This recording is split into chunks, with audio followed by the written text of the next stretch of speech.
Alrighty, y'all. Hello, and welcome back to what should be a really fun video. It is almost the weekend after all, but you might have to buckle up for this one because we're looking at more posts showing how real and massive the American bubble is. Part one was a success. It was a lot of fun, and people really liked it. That's this one right here. So you definitely got to check it out if you missed it. It'll be linked at the end screen and probably down below as well. But yeah, remember, myself and a lot of other Americans, very, well-versed in the world, open to other cultures and countries and that kind of thing. But of course, there's the opposite. Some Americans that are America all the way and we can do no wrong and no one else has it like we do. So let's take a look at some hilarious examples of some online Americans that are severely trapped in that American bubble. Starting out with this guy right here. Met with a hilarious response, by the way. There's never been another nation ever that has existed much beyond 250 years. Not a single one. You hear that? Not a single one. America's 250th year is 2025. The next 4 years are going to be pretty interesting considering everything that's already been said. Now, of course, he was met with this reply, "My local pub is older than your country." Keep in mind, this post is only 3 days old and has 42,000 upvotes. That's actually pretty crazy, by the way. And some more savage comments spawned in the comments of this post. Our oldest university was founded in 1365, and to date, no shootings.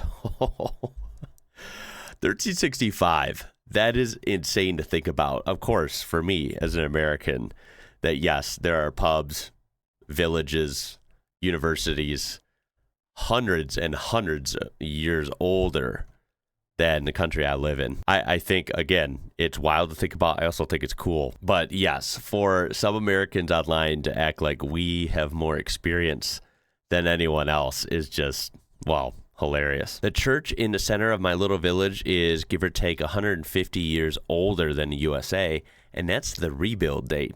The original was from the 1300s. USians? Oh, I'm sorry, I can't get behind that. I know there's a whole controversy with like us calling ourselves Americans. I get it. I get the argument. I agree with you. Unfortunately, it's too far gone to where what are we supposed to be called? Because USians ain't it. Anyway, we'll go with it. USians. No country has ever lasted as long as ours. Also, USians. I'm more Irish, Italian, Dutch than the people of that nation, which we spawned from over 300 years ago. All right, now this one has to do with food, and let me just show you. This is rough. This is rough. Come on now. Nobody can compare to these countries when it comes to food, and they show some famous countries for food, right? France, Italy, Mexico, India. You get it. Of course, someone had to reply from my country here. Of course.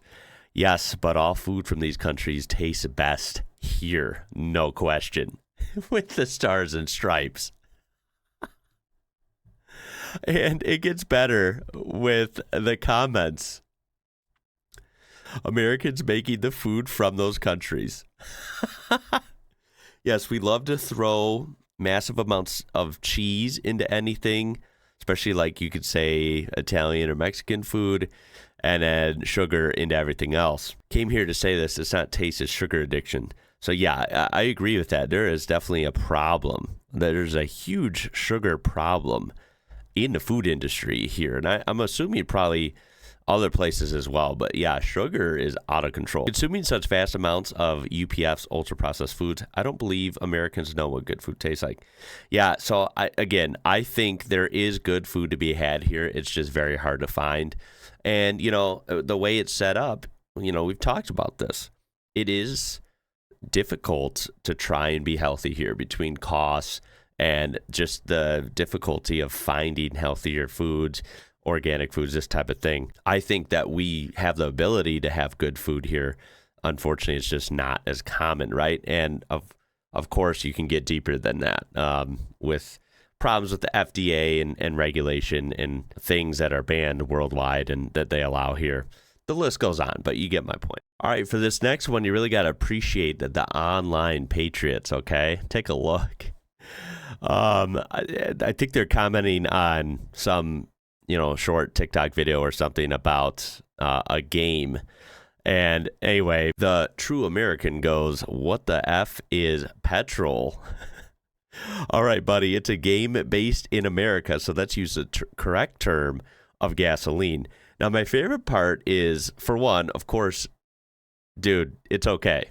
People in other countries might refer to it as petrol or whatever, right? Like fuel that goes in your car has different names in different countries and different languages. It's not that big of a deal. People said to me, "Hey, I need petrol. Where's the nearest station?" I wouldn't have any problem with that. Doesn't bother me one bit. But my favorite part is how he adds the American flag and the bald eagles, 2 of them, after every comment, as if the comment wasn't American enough, right? You got to put that real American patriotic stamp on there, right?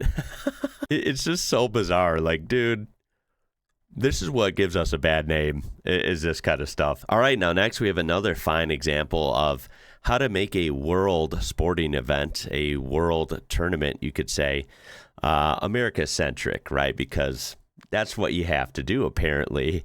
So, let's check this out. So, big tennis tournament, the Australian Open, right? It's one of the majors. And if you didn't know, which I know most of you know, but yeah, Australia is way ahead in the time, right? Way different time zone. Certain places in Australia are like 15 hours ahead of where I am, for example. Well, some American has raised a fuss saying, I'm sure it's considered a good thing to have their match in prime time, but doesn't the Australian Open people realize what time that is in the States? Can't we have more Americans play first and second on so we can watch them during our prime time?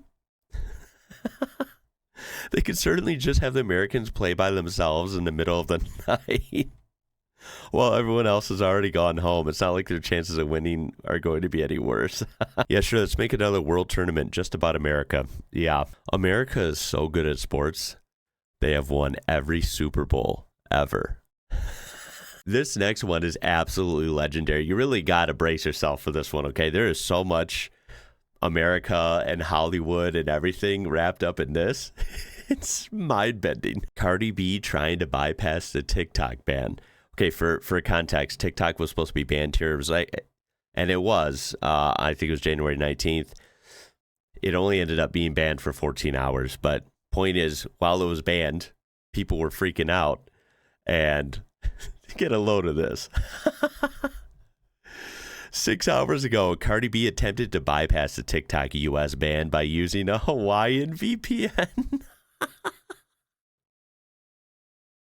You can see her post, "Y'all not taking TikTok from me. Hawaiian VPN, free VPN platform." I'm sorry, this is absolute gold. Absolute gold. Like, come on. Wonder if some also tried Alaska. Yeah, right? Hey, maybe that New Mexico isn't America. It's New Mexico. And yes, for anyone that didn't catch up yet, Hawaii is part of the U.S. where it's banned. IQ of a potato. It really concerns me because, like, I know there's Americans. This is something I've dealt with because I've lived in the state of New Mexico before. There are Americans that either forget or don't know that New Mexico is a state. There's some who doubt that, like, Arizona's a state. But worse than that, but I'd say even more widespread, is there are Americans that either don't know that Alaska is a state or that Hawaii is a state.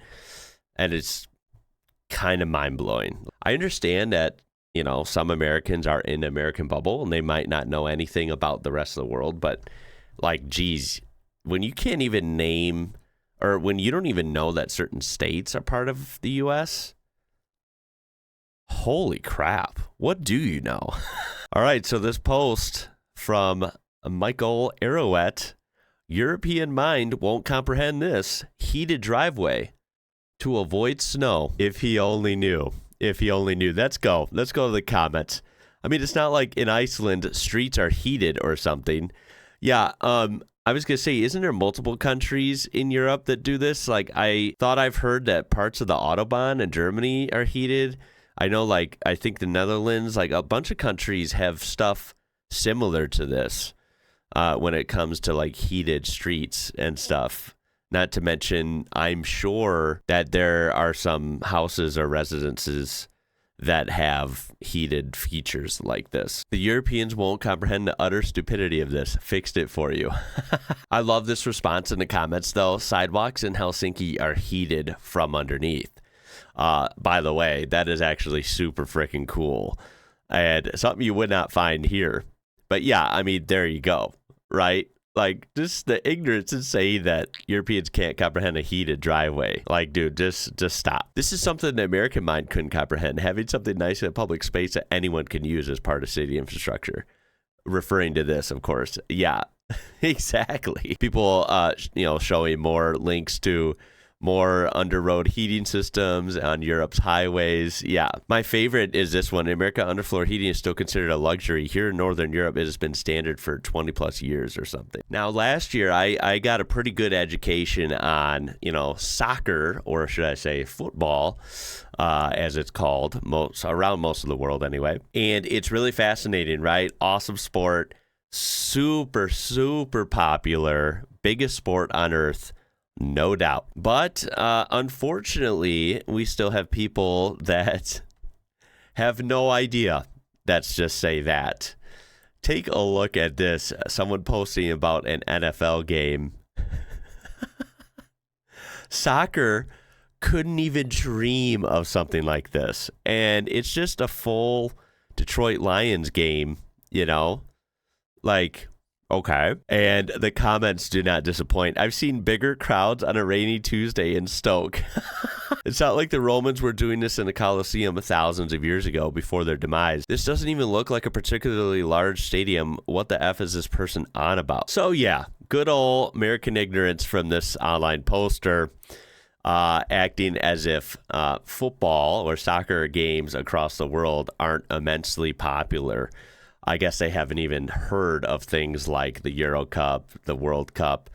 That might truly melt their mind. Also, for those curious, this was at Ford Field, a Detroit Lions home stadium in Detroit, Michigan. And, it's big. Like, the NFL games can be big, but to act like it's the only big sport is ridiculous. I think the seating capacity there is around 60 to 65,000 people if it's full. And I'm willing to wager that there are soccer or football games that have held way more people. All right, this next one's a doozy. Get ready for this one.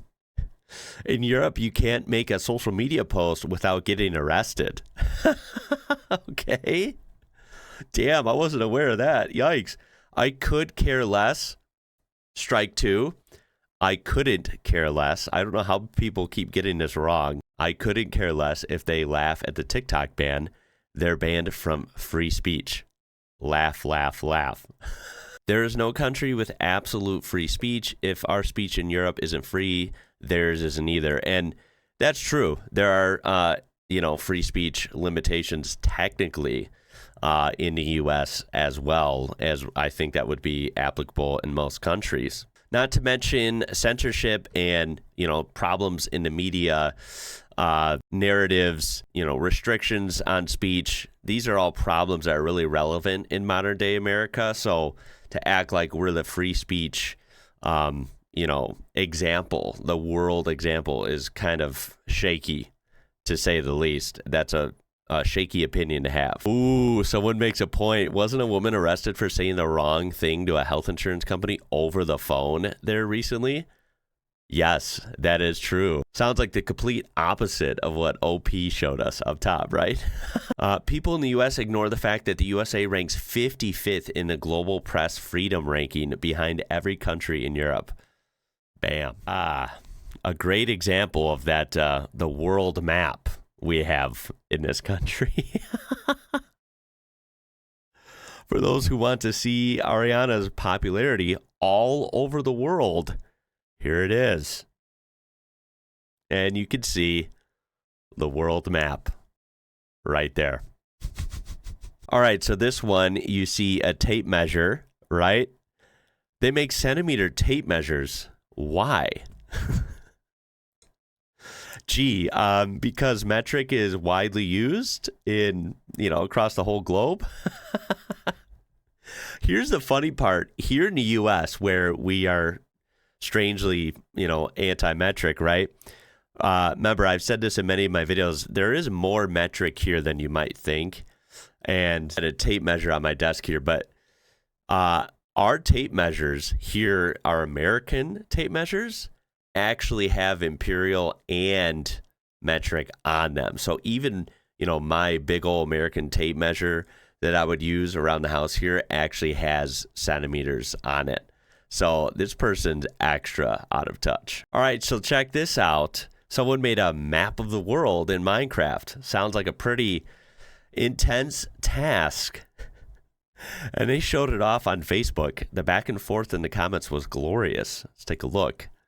I created a 4,000 block wide topographical map of the world containing over 60 million blocks. There's the map of the world. Map of the US, you mean? And Canada. Yup, that's the map of the world. Just America, Canada, and a little bit of Mexico at the bottom. Because who cares about the 190 plus other countries of the world? Yep, this is like so on brand. So on brand. This meme gives off the same energy American journalists when they use the phrase in the world. Everyone knows that the world only has 3 countries, right?